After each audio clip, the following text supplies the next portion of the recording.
Добар ден, пријатели, и добре дојдовте во денешнава епизода. Моето име е Јосиф Дамјанов.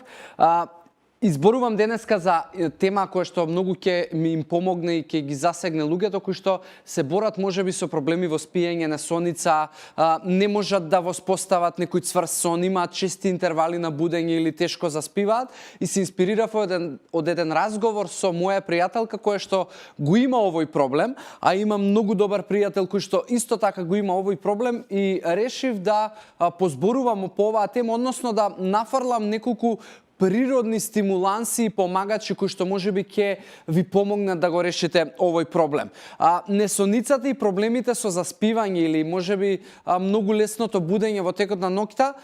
не секогаш знаат да бидат поврзани со она што јас денеска го зборувам, а тоа е можеби некој нарушен хормонален баланс во телото, кој што всушност е клучниот механизам за тоа како мозокот се исклучува, кога се вклучува, кога заспиваме, кога се будиме. Некогаш често знае да биде и можеби период низ кој што некој од вас поминува, стресен период, анксиозност, и тоа да едноставно ви прави недобро спиење и чести несоници. Но во секој случај овие неколку работи може да ги пробате, и ја на прво место би го ставил мелатонинот, затоа што мелатонинот е практично нешто, тоа е хормон и хемикалија која што му дава сигнал на мозокот дека е време за спиење и дека треба полека да се исклучува, и мелатонинот го стимулира практично спиењето и потребата за спиење. Често може да биде нарушен доколку можеби вашето работно време е во смени, доколку може некој од вас често патува, па се случува да временски зони се пореметуваат.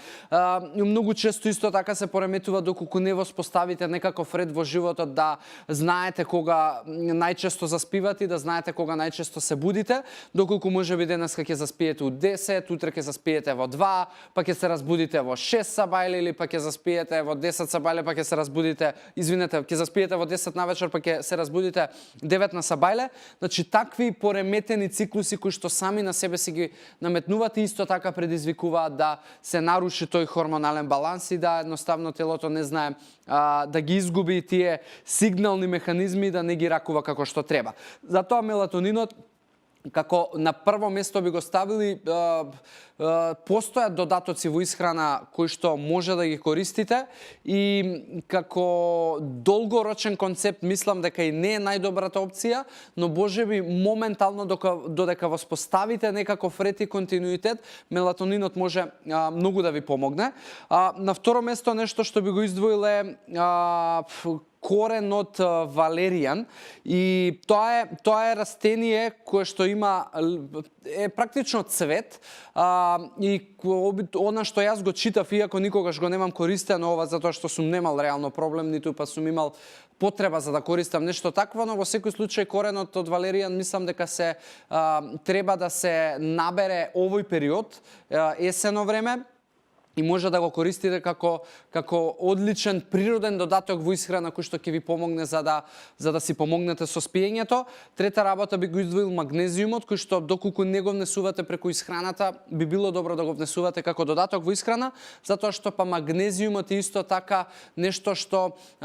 го успокојува, го стишува мозокот и мислите, и се смета дека е практично и го регулира на нивото на мелатонин во телото, што повторно е поврзано нешто со спиење. И исто така четврта работа која што е добро да ја користите е да можеби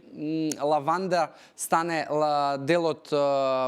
не од вашата исхрана, туку едноставно да користите можеби масло од лаванда, да оставите да ви го размирисува домот, или па директно баш да правите како инхалации некаде 20 до 30 минути пред да спиете, затоа што за лавандата се смета дека е одличен стимуланс за да човек можеби западне во сон. Така да тие се 4 работи кои што јас би ги советувал, но на што за континуитет да направи разлика е да доколку некој од овие работи ви помогне и конечно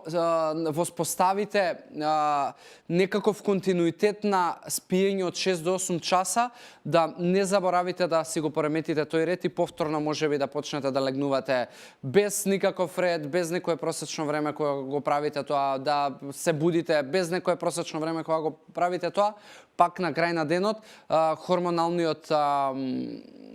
дисбаланс се јавува поради нас и наши некои одлуки и постапки кои што ги имаме во текот на денот. Тоа можеби се и тука и стимулансите на енергија, како кафе, енергетски пијалоци, за кои што пак ќе зборуваме утре. За денеска имам толку да кажам за оваа тема и за оваа епизода.